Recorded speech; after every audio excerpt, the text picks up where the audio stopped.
Salut! Alors dans ce nouveau tuto, tu auras la chance d'être accompagné par ma voix. Ouais! Je vais aussi te montrer comment on utilise l'outil d'After Effects destiné à l'animation de texte et je te montre comment j'ai fait ceci. Donc voilà, on va commencer. Alors, on peut voir ici que j'ai 3 calques, donc j'ai séparé ma phrase en 3. Je vais faire sur chacun de ces calques une animation d'entrée, c'est-à-dire une apparition du mot ou de la phrase, et une animation de sortie, donc une disparition du mot ou de la phrase. Alors l'outil d'After Effects pour animer les textes est un peu particulier, c'est vraiment pas comme le reste, mais je vais vous montrer. Donc j'ouvre ici mon calque, je vois que j'ai toujours le menu transformé qu'on ne va pas utiliser, et un menu texte. Alors toutes ces options-là, je vous les expliquerai dans un autre tutoriel. Nous, ce qu'on va utiliser principalement ici, c'est l'outil ici animer. Très important, tout se trouve là.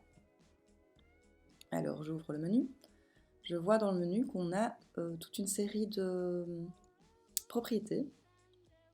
Donc pour commencer, je vais animer l'opacité du mot Hello. Alors ici, j'ai un petit menu qui est apparu, il s'appelle Animation 1, vous pouvez le renommer en cliquant sur Enter ou pas.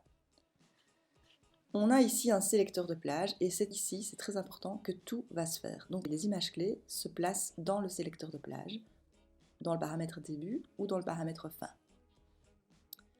Et c'est tout, on ne met pas de clé nulle part ailleurs. Je sais qu'au départ c'est un peu perturbant, on va avoir tendance à mettre une clé ici sur ma ligne opacité qui s'est ajoutée quand j'ai choisi la propriété opacité, mais non, vous ne mettez pas de clé là. Cette ligne-ci, ça va juste permettre de définir à quel ici pourcentage d'opacité mon animation va commencer. Donc je vais mettre mon opacité tout de suite à 0. Je ne mets pas d'image clé ici, je définis juste que c'est à 0% que l'animation va commencer. Dans mon sélecteur de plage, c'est là que je vais mettre les clés, je mets ma première clé à début. Donc petite parenthèse, c'est souvent pour une animation d'entrée, on utilisera le paramètre début, et souvent pour une animation de sortie, on utilisera le paramètre fin, mais pas toujours. Mais dans un premier temps, retenez juste ça. Donc début, je mets une clé à 0%, je vais un peu plus loin dans le temps, je mets ma deuxième clé à 100%, et voilà. Donc j'ai déjà une première animation que tu peux voir, lettre par lettre, avec l'opacité. Alors, dans l'exemple que je t'ai montré en début de vidéo, je faisais apparaître le mot avec une combinaison de propriétés. Donc il y avait l'opacité, il y avait aussi un flou. Donc je vais ici à côté de ma première animation. Donc ajouter, c'est le même menu que dans animer. Non, j'ai un truc en plus. J'ai aussi les sélecteurs, ça je vous expliquerai après. Et j'ai toutes les propriétés, les mêmes que dans animer. Donc ici je vais choisir une de plus, le flou, qui va se rajouter ici en dessous de l'opacité. Je le règle tout de suite. Alors comme j'avais mon opacité à 0% pour le début de l'animation, ben, je ne vois pas mon flou, donc je vais aller un petit peu plus loin dans le temps pour pouvoir le régler ici. Hop, je le règle et voilà. En fait, il n'y a pas besoin de remettre des images clés pour la deuxième propriété. Tout est réglé avec le sélecteur de plage. Donc là, je vais ajouter en plus une animation de position. Je choisis ma position de départ. Je vais me mettre un peu au milieu parce que de nouveau, je ne verrai rien ici. Quand je choisis la position, ce qui est pratique, c'est qu'on voit ici qu'il y a des petites croix qui sont apparues et qui correspondent à chaque lettre et à la position de chaque lettre en fait. Donc si je définis que mon mot va, en tout cas que chaque lettre vont démarrer un peu plus bas, on voit les petites croix qui descendent. Donc voilà, hop, mon animation pour Hello, mon animation d'entrée est déjà finie. Alors je vais me mettre un peu plus loin ici, à 1 seconde, je vais faire mon animation de sortie. Donc en fait, j'ai mon animation ici, je vais en refaire une nouvelle. Donc je recommence ici à animer. Je choisis par exemple l'échelle, pour montrer d'autres propriétés. Je choisis déjà ma valeur, Donc la valeur c'est 0. J'ouvre mon sélecteur de plage. Et comme c'est une animation de sortie, je vais mettre une image clé à fin. Mais elle va commencer à 0%. Un peu plus loin, je mets la fin à 100%. Donc voilà, on a notre animation de sortie. Alors, dans mon exemple, j'y avais ajouté aussi une animation d'approche. Pour ça, je vais vous montrer une deuxième petite chose. Dans le sélecteur de plage, il y a aussi ici un menu avancé. Je l'ouvre. Sur la deuxième ligne, on a un menu caractère sans espace, mots et lignes. Ça veut dire que l'animation va se faire soit sur les caractères sans compter les espaces, soit sur les mots. Ici, je vais choisir mots, ou sur les lignes. Donc là, j'ai défini mots. Du coup, on voit déjà que toutes les lettres partent en même temps. L'animation se fait sur le mot.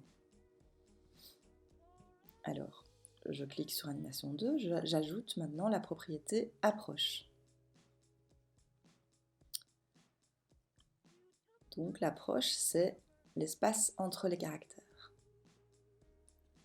Voilà, on va dire que je fais ça.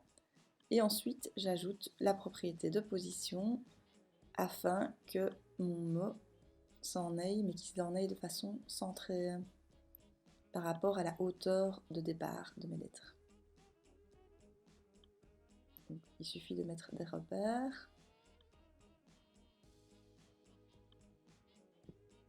Et là, voilà, je monte un petit peu le mot. Et voilà. Donc voilà, j'ai déjà une animation d'entrée, une animation de sortie faite en 5 minutes. C'est pratique, non? Alors, pour le reste, c'est un peu la même chose, donc je vais plus trop commenter, je vais faire l'animation sans parler, comme ça je pourrais peut-être accélérer au montage et ce sera plus court au final. Je m'arrêterai juste pour vous expliquer 2-3 petites choses en particulier qu'il faudra que j'explique.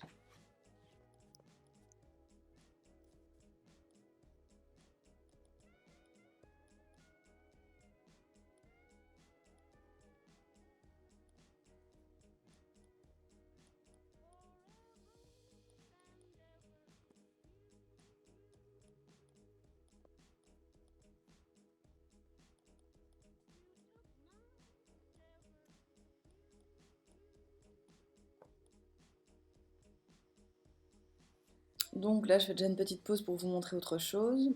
Alors, je vous avais dit qu'on pouvait utiliser, souvent pour l'animation de sortie, on utilisait le paramètre fin, mais parfois on utilise les deux.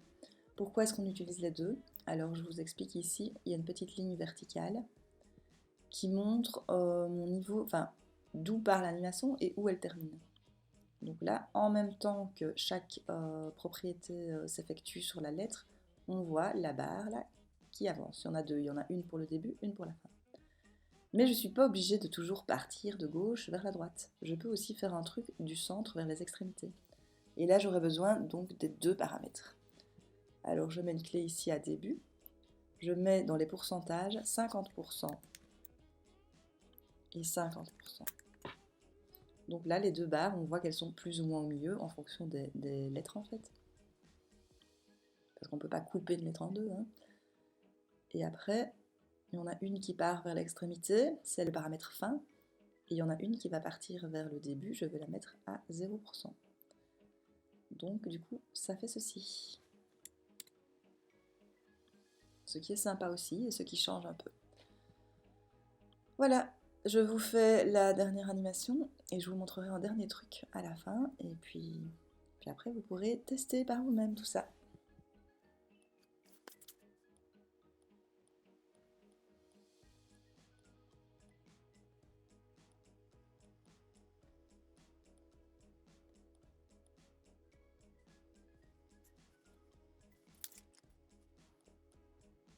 Bon, je dois déjà m'arrêter, là j'ai fait mon animation d'entrée. Alors ici, je vais t'expliquer un petit truc que j'ai utilisé dans mon exemple et qui fonctionne aussi de la même façon, mais qui utilise un sélecteur de tremblement. Donc ça va être une deuxième animation, c'est quelque chose qui est séparé des autres animations. Cependant, j'utilise quand même ici le menu animé. Donc je choisis une propriété pour commencer, position. Alors je vais mettre exprès une valeur trop haute pour vous montrer ce que ça fait, parce que par défaut, After Effects définit le tremblement. Donc je vais faire aussi ici ajouter, sélecteur, tremblement. Et vous allez voir que par défaut, on est sur tremblement par seconde sur 2. Donc ici, dans tous les paramètres, il y a un seul paramètre que moi je change, c'est celui-ci, tremblement par seconde. Donc je vous montre. Voilà ce que ça fait.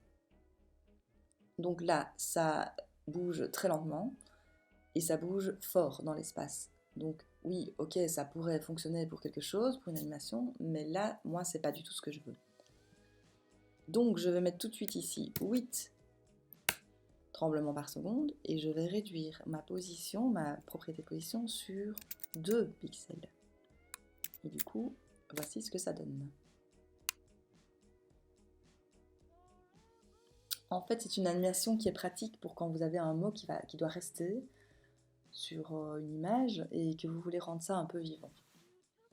Alors on peut, en plus de la propriété de position, on peut ajouter aussi toute une série de propriétés. Par exemple, ici, je vais vous montrer, si on choisit la luminosité, par exemple, de la couleur de fond, eh bien, ça va aussi, voilà, ça va clignoter. Bon, c'est pas ce que j'avais mis dans mon exemple, donc je vais la supprimer. Moi, j'avais mis la position, j'avais ajouté un peu une propriété d'échelle pour que ça grossisse et que ça se réduise très légèrement. Ce qui n'est pas très flagrant hein, qu'on a rajouté ça, mais bon, voilà. C'est juste pour vous montrer qu'on peut additionner toute une série de propriétés. Donc ici, mon animation 2, c'est le tremblement. Je le renomme pour m'y retrouver par après. Ensuite, je vais faire la dernière animation de sortie de cette dernière phrase. Et là, je vais vous expliquer aussi parce qu'en fait, j'ai fait une petite subtilité. J'ai activé la 3D par caractère. Donc ici, on peut voir qu'en fait, je suis bien en 3D. On voit aussi que ma flèche ici a changé. D'habitude, c'est comme ça, il n'y a rien. Et ici, on a une flèche verte et une flèche rouge. C'est vraiment spécifique à la 3D. Donc ici, je vais juste tourner mes lettres sur l'axe des Y. Donc je vais choisir que je vais animer la rotation. Comme je suis en 3D, j'ai 3 lignes de rotation. J'ai la rotation sur l'axe des X, la rotation sur l'axe des Y et sur l'axe des Z. Moi, je choisis l'axe des Y. Je mets 90. Je vais dans mon sélecteur de plage. Donc je vais mettre une clé à début, une clé à fin. Et là, pareil, je retourne à ma première image clé. Je mets 50. 50. Et voilà ce que ça fait. Alors c'est juste que ici je vais devoir combiner avec une propriété d'opacité pour que ça disparaisse vraiment, parce qu'on voit que ça disparaît pas vraiment, c'est à cause de la 3D en fait. Donc j'ajoute ici simplement propriété opacité que je mets à 0. Maintenant je regarde, hop, on voit plus des masses la rotation sur l'axe des Y, mais ça le fait quand même. Pour finir, je vais sélectionner mes 3 calques, je fais U pour faire apparaître seulement les images clés, enfin seulement les propriétés sur lesquelles j'ai ajouté des images clés. Je vais mettre toutes les vissages à l'approche en même temps, ça va plus vite. Et je vais déplacer dans le temps les animations. Elles se chevauchent un peu. Celle de sortie, elle partait dans l'autre sens. Voilà. Je regarde le résultat.